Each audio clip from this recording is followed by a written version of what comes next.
ನಮಸ್ಕಾರ ವೀಕ್ಷಕರೇ, ಫೈನಲಿ ಎಲ್ಲ ರೈತರಿಗೂ ಕೂಡ ಭರ್ಜರಿ ಗುಡ್ ನ್ಯೂಸ್. ವೀಕ್ಷಕರೇ, ನಿಮಗೆ 19ನೇ ಕಂತಿನ ಹಣ PM ಕಿಸಾನ್ ಯೋಜನೆದು ಡೇಟ್ ಫಿಕ್ಸ್ ಆಗಿರುವಂತದ್ದು ಈ ವಾರದಲ್ಲಿ ಬಿಡುಗಡೆ ಆಗ್ತಾ ಇದೆ.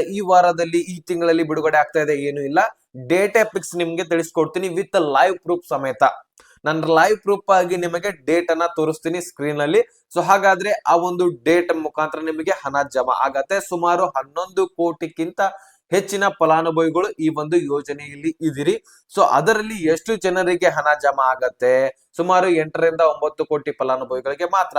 ಹಾಗಾದ್ರೆ ಇನ್ನುಳಿದಂತಹ ಫಲಾನುಭವಿಗಳಿಗೆ ಜಮಾ ಆಗೋದಿಲ್ಲ. ಯಾಕೆ ಜಮಾ ಆಗೋದಿಲ್ಲ ಅನ್ನುವಂಥದ್ದನ್ನು ಕೂಡ ನಾನು ತಿಳಿಸ್ಕೊಡ್ತೀನಿ. ನಿಮಗೆ ಜಮಾ ಆಗ್ಬೇಕಂದ್ರೆ ಏನ್ ಮಾಡ್ಬೇಕು ಅನ್ನುವಂಥದ್ದನ್ನು ಕೂಡ ತಿಳಿಸ್ಕೊಡ್ತೀನಿ.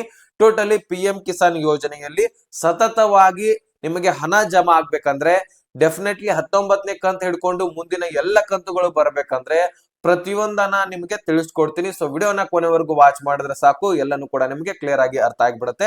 ಚಾನಲ್ಗೆ ಸಬ್ಸ್ಕ್ರೈಬ್ ಮಾಡಿಲ್ಲ ಅಂದ್ರೆ ಇದೇ ರೀತಿ ಲೇಟೆಸ್ಟ್ ಆಗಿರುವಂತಹ ಅಪ್ಡೇಟ್ ಅನ್ನ ಕೊಡ್ತಾ ಇರ್ತೀನಿ. ಚಾನಲ್ಗೆ ಸಬ್ಸ್ಕ್ರೈಬ್ ಮಾಡ್ಕೊಳ್ಳಿ. ನೋಟಿಫಿಕೇಶನ್ ಕೂಡ ಪ್ರತಿಯೊಬ್ರು ಕೂಡ ಆಲ್ ಅಂತ ಸೆಟ್ ಮಾಡ್ಕೊಳ್ಳಿ. ಯಾಕಂದ್ರೆ ದಿನನಿತ್ಯ ಬರುವಂತಹ ಎಲ್ಲ ನಿಮಗೆ ಲೇಟೆಸ್ಟ್ ಆಗಿರುವಂತಹ ಅಪ್ಡೇಟ್ಸ್ ಗಳು ನೋಟಿಫಿಕೇಶನ್ ಮುಖಾಂತರ ಬಂದು ತಲುಪುತ್ತೆ. ಅಲ್ಲಿಂದ ಡೈರೆಕ್ಟ್ ಆಗಿ ನೋಡ್ಕೊಳ್ಬಹುದು. ಈಗ ನಾನು ಡೈರೆಕ್ಟ್ ಆಗಿ ಟಾಪಿಕ್ ಗೆ ಬಂದ್ಬಿಡ್ತೀನಿ. ವೀಕ್ಷಕರೇ, ಈ ಒಂದು PM ಕಿಸಾನ್ ಯೋಜನೆಗೋಸ್ಕರ ಕಾಯ್ತಾ ಇದ್ರಿ ಬಹಳಷ್ಟು ರೈತರು. ಇಲ್ಲಿ ಕೂಡ ನಿಮಗೆ 2,000 ರೂಪಾಯಿ ಹಣ ಸಿಗ್ತಕ್ಕಂಥದ್ದು. ವಾರ್ಷಿಕವಾಗಿ 6,000 ಹಣ 3 ಕಂತುಗಳಾಗಿ 2 ಈ ರೀತಿ 6,000 ನಿಮಗೆ ಟೋಟಲಿ ಒಬ್ಬ ವ್ಯಕ್ತಿಗೆ, ಒಬ್ಬ ರೈತರಿಗೆ ವಾರ್ಷಿಕವಾಗಿ 6,000 ಹಣ ಜಮಾ ಆಗತ್ತೆ. ಸುಮಾರು ಈಗ ಹಿಂದಿನ ಕಂತುಗಳನ್ನ ನಾವು ಕಂಪೇರ್ ಮಾಡಿದ್ರೆ ಈಗ 11 ಕೋಟಿ ಫಲಾನುಭವಿಗಳಲ್ಲಿ ಸುಮಾರು 9 ಕೋಟಿ 30 ಲಕ್ಷ ಫಲಾನುಭವಿಗಳಿಗೆ ಈ ರೀತಿ ಜಮಾ ಆಗಿದೆ. ಉಳಿದ ಫಲಾನುಭವಿಗಳಿಗೆ ಜಮಾ ಆಗಿಲ್ಲ. ನಾನು ಅವಾಗ್ಲೂ ಕೂಡ ತಿಳಿಸ್ಕೊಟ್ಟಿದ್ದೆ, ಈ ಒಂದು ಕೆಲಸವನ್ನ ಮಾಡಿ ಜಮಾ ಆಗತ್ತೆ 100% ಅಂತ ಹೇಳ್ಬಿಟ್ಟು. ಅವರು ಮಾಡಿಲ್ಲ ಅಂದ್ರೆ ಅವರಿಗೆ ಜಮಾ ಆಗಿರೋದಿಲ್ಲ. ಅದಷ್ಟೇ ಅಲ್ಲ, ಮುಂಬರುವಂತಹ ಯಾವ ಕಂತುಗಳು ಕೂಡ ಜಮಾ ಆಗೋದಿಲ್ಲ.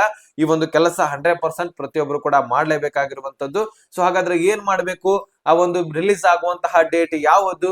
ಪ್ರತಿಯೊಂದನ್ನ ಈ ಒಂದು ವಿಡಿಯೋದಲ್ಲಿ ಚರ್ಚೆ ಮಾಡ್ತಾ ಹೋಗೋಣ. ವೀಕ್ಷಕರೇ, ಈ ಒಂದು ಕೆಲಸ ಏನಪ್ಪಾ ಅಂದ್ರೆ ನಿಮ್ಮ ಪಹಣಿಗೆ ಆಧಾರ್ ಕಾರ್ಡ್ ಅನ್ನ ಲಿಂಕ್ ಮಾಡಿಸ್ಕೊಳ್ಬೇಕು.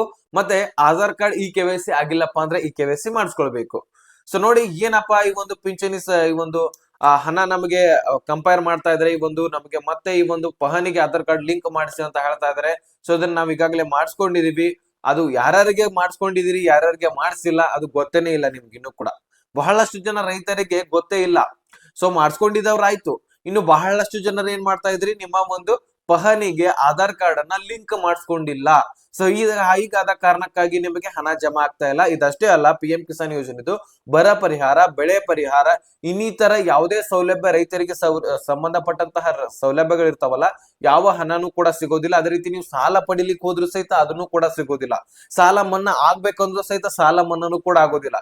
ಅದಷ್ಟೇ ಅಲ್ಲ, ಎಲ್ಲನೂ ಕೂಡ ಬಿಡಿ, ನಿಮ್ಮ ಆಸ್ತಿ ಪಾಸ್ತಿಗಳು ಕೊನೆಗೂ ಕೂಡ ಪ್ರೊಟೆಕ್ಟ್ ನಲ್ಲಿ ಇರೋದಿಲ್ಲ ಕಣ್ರಿ. ನಿಮಗೋಸ್ಕರನೇ ರಾಜ್ಯ ಹಾಗೂ ಕೇಂದ್ರ ಸರ್ಕಾರ ತಿಳಿಸಿಕೊಡ್ತಾ ಇರುವಂತದ್ದು, ಪಹಣಿಗೆ ಆಧಾರ್ ಕಾರ್ಡ್ ಲಿಂಕ್ ಮಾಡಿಸ್ಲೇಬೇಕು, ಕಡ್ಡಾಯವಾಗಿ ಮಾಡಿಸಿ. ಇಲ್ಲಪ್ಪಾ ಅಂದ್ರೆ ನಿಮ್ಮ ಆಸ್ತಿ ಪಾಸ್ತಿಗಳು ಪ್ರೊಟೆಕ್ಟ್ ನಲ್ಲಿ ಇರೋದಿಲ್ಲ. ಸ್ವತಃ ಕೃಷ್ಣ ಬೈರೇಗೌಡ ಅವರು ತಾವೇ ವಿಡಿಯೋ ಮುಖಾಂತರ ತಿಳಿಸ್ಕೊಟ್ಟಿದ್ದಾರೆ ನಮಗೆ. ಬೇಕಾದ್ರೆ ಅವ್ರು ಟ್ವಿಟರ್ ನಲ್ಲಿ ಹೋಗಿ ನೋಡ್ಕೊಳ್ಬಹುದು. ಡೈರೆಕ್ಟ್ ಆಗಿ ಅವರೇ ನಿಮಗೆ ಒಂದು ವಿಡಿಯೋ ಮುಖಾಂತರ, ನಾನು ನನ್ನ ಆಧಾರ್ ಕಾರ್ಡ್ ಗಳಿಗೆ, ನನ್ನ ಡಾಕ್ಯುಮೆಂಟ್ಸ್ ಗಳಿಗೆ ಪಹಣಿಯನ್ನ ಲಿಂಕ್ ಮಾಡಿಸಿದೀನಿ, ನನ್ನ ಆಸ್ತಿ ಪಾಸ್ತಿಗಳನ್ನ ಪ್ರೊಟೆಕ್ಟ್ ನಲ್ಲಿ ಇಟ್ಕೊಂಡಿದೀನಿ. ನೀವು ಕೂಡ ಪ್ರೊಟೆಕ್ಟ್ ನಲ್ಲಿ ಇಟ್ಕೊಳ್ಬೇಕಂದ್ರೆ ನೀವು ಕೂಡ ಆಧಾರ್ ಕಾರ್ಡ್ ಗೆ ಪಹಣಿಯನ್ನ ಲಿಂಕ್ ಮಾಡಿಸ್ಕೊಳ್ಳಿ.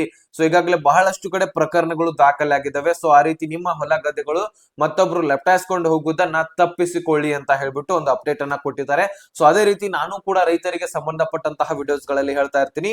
ಹೌದು ವೀಕ್ಷಕರೇ, ನಿಮ್ಮ ಒಂದು ಹೊಲ ಗದ್ದೆಗಳು ಇನ್ಯಾವನೋ ಬಂದು ಲಪ್ಟಾಯಿಸ್ಕೊಂಡು ಹೋದ್ರೆ ನೋಡ್ಕೊಂಡು ಕುಂಡಿರ್ತೀರಾ, ಅಥವಾ ಅದನ್ನ ಪ್ರೊಟೆಕ್ಟ್ ಮಾಡ್ಕೊಳ್ಳಿಕ್ಕೆ ಟ್ರೈ ಮಾಡ್ತೀರಾ? ಅವಾಗ ಎಚ್ಚೆತ್ಕೊಂಡು ಕೋರ್ಟು ಕಚೇರಿ ಅಂತ ಅಲ್ದಾಡ್ಬಿಟ್ಟು ಅವರಿಗೆ ಹಣ ಸುರಿದಾಡ್ಬಿಟ್ಟು ನಿಮ್ಮ ಆಸ್ತಿ ಪಾಸ್ತಿಗಳನ್ನ ನೀವೇ ಉಳಿಸ್ಕೊಳ್ಳಿಕ್ಕೆ ನೀವೇ ಹಣ ಚೆಲ್ಲಬೇಕಾಗತ್ತೆ. ಇದೆಲ್ಲ ಬೇಕಾ? ಕೇವಲ 15 ನಿಮಿಷ ಟೈಮ್ ಕೊಟ್ರೆ ನಿಮ್ಮ ಪಹಣಿ ಆಧಾರ್ ಕಾರ್ಡ್ ಗೆ ಲಿಂಕ್ ಆಗಿಬಿಡತ್ತೆ ಕಣ್ರಿ. ಅಷ್ಟು ಟೈಮ್ ಕೊಡಿ ಸಾಕು. ನೋಡಿ, ನಿಮ್ಮ ಎಚ್ಚರಿಕೆಗೋಸ್ಕರ ಹೇಳ್ತಾ ಇದೀನಿ. ಯಾರಿಗೆ ನಿಮ್ಮ ಆಸ್ತಿ ಪಾಸ್ತಿಗಳು ಪ್ರೊಟೆಕ್ಟ್ ನಲ್ಲಿ ಇಟ್ಕೊಳ್ಬೇಕು ಅನ್ನುವಂಥದ್ದಾದ್ರೆ ಬರೀ ಒಂದು PM ಕಿಸಾನ್ ಯೋಜನೆ, ಬರ ಪರಿಹಾರ, ಬೆಳೆ ಪರಿಹಾರಗೋಸ್ಕರ ಬೇಡ. ಇದು ನಿಮ್ಮ ಆಸ್ತಿ ಪಾಸ್ತಿಗಳಿಗೋಸ್ಕರನೇ ಆದ್ರೂ ಎಚ್ಚರಿಕೆಗೊಳ್ಳಿ. ನಿಮ್ಮ ಪಹಣಿಗೆ ಆಧಾರ್ ಕಾರ್ಡ್ ಅನ್ನ ಲಿಂಕ್ ಮಾಡಿಸ್ಕೊಳ್ಬೇಕಂದ್ರೆ ಮುಖ್ಯವಾಗಿ ನಿಮ್ಮ ಆಧಾರ್ ಕಾರ್ಡ್ ತೆಗೆದುಕೊಳ್ಳಿ. ನೆಕ್ಸ್ಟ್ ನಿಮ್ಮ ಒಂದು ವೇಟ್ ಮಾಡಿ, ನಿಮಗೆ PM ಕಿಸಾನ್ ಯೋಜನೆ ಡೇಟ್ ಕೂಡ ಹೇಳ್ತೀನಿ, ತಲೆ ಕೆಡಿಸ್ಕೊಳ್ಬೇಡಿ. ಮುಖ್ಯವಾದಂತದ್ದು ಅದಕ್ಕಿಂತ ಮುಂಚೆ ಇದು ಯಾಕಂದ್ರೆ ನಿಮ್ಮ ಆಸ್ತಿಪಾಸ್ತಿಗಳು ಉಳಿಬೇಕಂದ್ರೆ ಇದನ್ನ ನೀವು ತಿಳ್ಕೊಳ್ಬೇಕು. ಅದಕ್ಕೋಸ್ಕರ ನಾನು ಇದನ್ನ ಮೊದಲೇ ಹೇಳ್ತಾ ಇದ್ದೀನಿ. ಓಕೆನಾ? ಸೊ ನಿಮ್ಮ ಒಂದು ಆಧಾರ್ ಕಾರ್ಡ್ ಅನ್ನ ತೆಗೆದುಕೊಂಡು ಹೋಗಿ, ನೆಕ್ಸ್ಟ್ ಪಾಸ್ಪೋರ್ಟ್ ಸೈಜ್ ಫೋಟೋ ತೆಗೆದುಕೊಳ್ಳಿ, ಮೊಬೈಲ್ ನಂಬರ್ ಅನ್ನ ತೆಗೆದುಕೊಳ್ಳಿ. ಸೊ ಇಷ್ಟು ನೀವು ತೆಗೆದುಕೊಂಡ್ರೆ ಹೋದ್ರೆ ನೆಕ್ಸ್ಟ್ ಅದ್ರ ಜೊತೆ ಪಹಣಿ ಕೂಡ ಇರ್ಬೇಕನ್ರಿ. ಮತ್ತೆ ಪಹಣಿ ಮರ್ತ್ ಹೋಗಿದ್ರ ಅದನ್ನು ಕೂಡ ತೆಗೆದುಕೊಂಡು ನೀವು ಎಲ್ಲಿ ಹೋಗ್ಬೇಕಂದ್ರೆ ನಿಮ್ಮ ಒಂದು ಏರಿಯಾದಲ್ಲಿ ಅಥವಾ ನಿಮ್ಮ ಊರಿನಲ್ಲಿ ಗ್ರಾಮ ಪಂಚಾಯತಿ ಅಂತ ಇರತ್ತೆ. ಗ್ರಾಮ ಪಂಚಾಯತಿಗೆ ಹೋದ್ರೆ ನೀವು ಅಲ್ಲಿರುವಂತಹ ಗ್ರಾಮ ಲೆಕ್ಕಾಧಿಕಾರಿಗಳು ಏನ್ ಮಾಡ್ತಾರೆ, ನಿಮ್ಮ ಡಾಕ್ಯುಮೆಂಟ್ಸ್ ಗಳನ್ನ ಚೆಕ್ ಮಾಡ್ಕೊಂಡು ಸೊ ನಿಮಗೆ ಪಹಣಿಯನ್ನ ಆಧಾರ್ ಕಾರ್ಡ್ ಲಿಂಕ್ ಮಾಡಿಸ್ಕೊಡ್ತಾರೆ. ಸೊ ಲಿಂಕ್ ಆಯ್ತಪ್ಪ ಅಂದ್ರೆ ತಲೆ ಕೆಡಿಸ್ಕೊಳ್ಳುವಂತ ಅಗತ್ಯವಿಲ್ಲ. ಸೊ ನಿಮಗೆ ಇನ್ಮೇಲಿಂದ ಪಹಣಿಗೆ ಏನೇನ್ ಲಿಂಕ್ ಆಗಿರತ್ತೆ ನೋಡಿ, ಡೈರೆಕ್ಟ್ ಆಗಿ ನಿಮ್ಮ ಆಸ್ತಿ ಪಾಸ್ತಿಗಳು ಪ್ರೊಟೆಕ್ಟ್ ನಲ್ಲಿ ಇದ್ದ ಹಾಗೆ, ಅದೇ ರೀತಿಯಾಗಿ ನಿಮ್ಗೆ ಈ KYC ಕೂಡ ಆದ ಹಾಗೆ. ಅಂದ್ರೆ ಈ KYC ಆಗಿದ್ರೇನೆ ಪಹಣಿಗೆ ಆಧಾರ್ ಕಾರ್ಡ್ ಲಿಂಕ್ ಮಾಡಿಸ್ಕೊಡುವಂತದ್ದು. ಸೊ ಮೊದಲು ಈ KYC ಮಾಡಿಸ್ಕೊಂಡು ನೆಕ್ಸ್ಟ್ ಈ ಒಂದು ಪಹಣಿಗೆ ಆಧಾರ್ ಕಾರ್ಡ್ ಅನ್ನ ಲಿಂಕ್ ಮಾಡಿಸ್ಕೊಳ್ಳಿ. ಪ್ಯಾನ್ ಕಾರ್ಡ್ ಗೆ ಆಧಾರ್ ಕಾರ್ಡ್ ಲಿಂಕ್ ಮಾಡಿಸ್ಕೊಂಡಿಲ್ಲ ಅಂದ್ರೆ ಅದನ್ನು ಕೂಡ ಮಾಡಿಸ್ಕೊಳ್ಳಿ. ಯಾಕಂದ್ರೆ ನಿಮ್ಮ ಡಾಕ್ಯುಮೆಂಟ್ಸ್ ಗಳು ನಿಮ್ಮಕ್ಕೆ ಒಂದೊಂದಕ್ಕೂ ಅಟ್ಯಾಚ್ ಇರಬೇಕು. ಆಗ ಮಾತ್ರ ನೀವು ನಿಮ್ಮ ಡಾಕ್ಯುಮೆಂಟ್ಸ್ ಗಳು ಕ್ಲಿಯರ್ ಇದ್ದ ಹಾಗೆ ಪ್ರತಿಯೊಂದು ಸ್ಕೀಮ್ ಗಳನ್ನ ನೀವು ಪಡಿತೀರಿ, ಪ್ರತಿಯೊಂದು ಯೋಜನೆಗಳನ್ನ ನೀವು ಪಡಿತೀರಿ. ಇಷ್ಟು ಆದ್ರೆ ನಿಮಗೆ ನಿಮ್ಮ ಒಂದು ಡಾಕ್ಯುಮೆಂಟ್ಸ್ ಕ್ಲಿಯರ್ ಆದ ಹಾಗೆ ನೆಕ್ಸ್ಟ್ ಬೇರೆ ಬೇರೆ ಯೋಜನೆಗಳನ್ನ ಕೂಡ ನಿಮ್ಗೆ ಸಿಗ್ತಾ ಇರುತ್ತೆ. ಸೊ ಅದೇ ರೀತಿ ಈಗ PM ಕಿಸಾನ್ ಯೋಜನೆಯಲ್ಲಿ ಈ ಒಂದು 19ನೇ ಕಂತಿನ ಹಣ ಎಷ್ಟು ಜನರಿಗೆ ಬರ್ತಾ ಇದೆ? ಈಗಾಗಲೇ 2 ಕೋಟಿ ಫಲಾನುಭವಿಗಳಿಗೆ ಏನ್ ಹಣ ಜಮಾ ಆಗಿದ್ದಿಲ್ಲ ನೋಡಿ, ಸೊ ಅವ್ರಿಗೂ ಕೂಡ ಇನ್ಮೇಲಿಂದ ಜಮಾ ಆಗತ್ತೆ ಈ ಒಂದು ಕೆಲಸ ಮಾಡಿದ್ರೆ. ನಾನು ಈಗಾಗಲೇ ಹೇಳಿದ್ನಲ್ಲ, ಪಹಣಿಗೆ ಆಧಾರ್ ಕಾರ್ಡ್ ಅನ್ನ ಲಿಂಕ್ ಮಾಡಿಸ್ಕೊಳ್ಳಿ ಅಂತ ಹೇಳ್ಬಿಟ್ಟು. ಸೊ ಆ ಒಂದು ಕೆಲಸವನ್ನ ಮಾಡಿದ್ರೆ ನಿಮಗೆ ಡೈರೆಕ್ಟ್ ಆಗಿ ನಿಮಗೆ ಹಣ ಜಮಾ ಆಗ್ತಕ್ಕಂಥದ್ದು. ಸೊ ಹಾಗಾದ್ರೆ ವೀಕ್ಷಕರೇ, ಈ ಒಂದು PM ಕಿಸಾನ್ ಯೋಜನೆಯ 19ನೇ ಕಂತಿನ ಹಣ ಯಾವಾಗ ಜಮಾ ಆಗತ್ತೆ? ಸೊ ಇದೇ ಫೆಬ್ರವರಿ 24ನೇ ತಾರೀಕು. 24ನೇ ತಾರೀಕು ನಿಮಗೆ ಈ ಒಂದು PM ಕಿಸಾನ್ ಯೋಜನೆಯ ಹಣ ಜಮಾ ಆಗತ್ತೆ ಅಂತ ಹೇಳ್ಬಿಟ್ಟು ಗೂಗಲ್ ಅಲ್ಲಿ ನೀವು ಸರ್ಚ್ ಮಾಡಿದ್ರೆ ಗೊತ್ತಾಗತ್ತೆ ನೋಡಿ. ಏನು ಸರ್ಚ್ ಮಾಡಬೇಡಿ, PM ಕಿಸಾನ್ ಈ ಒಂದು 19th ಇನ್ಸ್ಟಾಲ್ಮೆಂಟ್ ಡೇಟ್ ಅಂತ ಸರ್ಚ್ ಮಾಡಿದ್ರೆ ಸಾಕು, ನಿಮಗೆ ಡೆಫಿನೆಟ್ಲಿ ಈ ಒಂದು 19ನೇ ಕಂತಿನ ಹಣ ದಿನಾಂಕ ನಿಮಗೆ ತೋರಿಸ್ಬಿಡ್ತಾರೆ. ಸೊ ಬೇಕಾದ್ರೆ ಇಲ್ಲಿ ಸ್ಕ್ರೀನ್ ಅಲ್ಲಿ ನೋಡ್ಕೊಳ್ಬಹುದು, 24 ಅಂತ ಇದೆ. ಸೊ ಬೇಕಾದ್ರೆ ಇಲ್ಲಿ ಸೈಡ್ ಕೂಡ ಸ್ಕ್ರೀನ್ ಅಲ್ಲಿ ಹಾಕಿರ್ತೀನಿ, ಸೊ ಇಲ್ಲಿಂದ ನೋಡ್ಕೊಳ್ಳಿ. ಸೊ ಇದೇ ಫೆಬ್ರವರಿ 24ನೇ ತಾರೀಕು ನಿಮಗೆ 19ನೇ ಕಂತಿನ ಹಣ ರಿಲೀಸ್ ಆಗಲಿದೆ. ಸುಮಾರು 20,000 ಕೋಟಿಗಿಂತ ಹೆಚ್ಚಿನ ಫಂಡು ರಿಲೀಸ್ ಆಗತ್ತೆ. ಒಂದು ಬಟನ್ ಒತ್ತಿದ್ರೆ ಸಾಕು, ಇಲ್ಲಿ 3 ರಿಂದ 4 ದಿನಗಳಲ್ಲಿ ಸುಮಾರು 10 ರಿಂದ 11 ಕೋಟಿ ರೈತರಿಗೆ ಹಣ ಜಮಾ ಆಗತ್ತೆ. ಇಡೀ ದೇಶದಾದಂತಹ ಎಷ್ಟು ರೈತರಿದ್ದೀರಿ ಈ ಒಂದು PM ಕಿಸಾನ್ ಯೋಜನೆಯಲ್ಲಿ ಹಣ ಪಡಿತಾ ಇದ್ದೀರಿ, ಪ್ರತಿಯೊಬ್ಬರಿಗೂ ಕೂಡ 3 ರಿಂದ 4 ದಿನಗಳಲ್ಲಿ ಜಮಾ ಮಾಡಿ ಕ್ಲಿಯರ್ ಆಗುವಂತಹ ಏಕೈಕ ಸ್ಕೀಮ್ ಅಂತ ಹೇಳ್ಬಹುದು. One of the best scheme ಅಂತಾನು ಕೂಡ ಹೇಳ್ಬಹುದು. DBT ಮುಖಾಂತರ ನೇರ ನಿಮ್ಮ ಖಾತೆಗೆ ಬರುವಂತಹ ಮೊದಲನೇ ಒಂದು ಸ್ಕೀಮ್ ಅಂತಾನು ಕೂಡ ಹೇಳ್ಬಹುದು. ಸೊ ಇದೊಂದು ಬೆಸ್ಟ್ ಸ್ಕೀಮು ಅಂತಾನೆ ಹೇಳ್ಬೋದು. ಈಗ ಸದ್ಯಕ್ಕೆ ನಾನು ತಿಳಿಸ್ಕೊಡ್ಬೇಕಾಗಿರುವಂತಹ ಮಾಹಿತಿಯನ್ನ ಪ್ರತಿಯೊಂದನ್ನ ನಾನು ನಿಮ್ಗೆ ತಿಳಿಸ್ಕೊಟ್ಟಿದ್ದೀನಿ.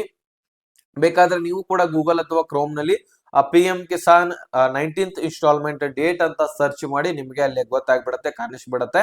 ಸೊ ಅಷ್ಟು ಮಾಡಿದ್ರೆ ನಿಮ್ಗೆ ಕ್ಲಿಯರಿಟಿ ಸಿಗತ್ತೆ. ಇನ್ನು ಬೇರೆ ಬೇರೆ ಸ್ಕೀಮ್ಸ್ ಗಳ ಬಗ್ಗೆ ಏನಾದ್ರೂ ಕ್ವಶನ್ಸ್ ಕೇಳೋದಿದ್ರೆ, ಮತ್ತೆ ಇದೇ ಸ್ಕೀಮ್ ಬಗ್ಗೆ ಕ್ವಶನ್ಸ್ ಕೇಳೋದಿದ್ರೆ, ಯಾವುದೇ ಸ್ಕೀಮ್ ಇರ್ಲಿ ಅದು ನಮ್ಮ ಭಾರತದಲ್ಲಿ ಇರುವಂತದ್ದು.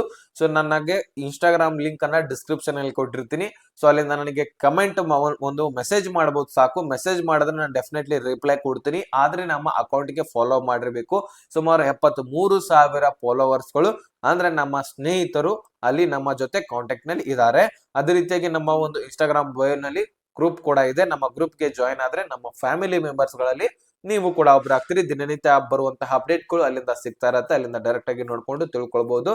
ಸೊ ಈ ಒಂದು ಅಪ್ಡೇಟ್ ಪ್ರತಿಯೊಬ್ಬ ರೈತರಿಗೆ, ಪ್ರತಿಯೊಬ್ಬ ರೈತ ಸ್ನೇಹಿತರಿಗೆ ಈ ಒಂದು ಅಪ್ಡೇಟ್ ಅನ್ನ ಶೇರ್ ಮಾಡೋದನ್ನ ಮರಿಬೇಡಿ. ಇಷ್ಟು ಅರ್ಥ ಆಗಿದ್ರೆ ನೆಕ್ಸ್ಟ್ ಮಾಹಿತಿಯೊಂದಿಗೆ ಸಿಗೋಣ. ಅಲ್ಲಿ ತನಕ ಬಾಯ್ ಬಿಡಿ ಫ್ರೆಂಡ್ಸ್.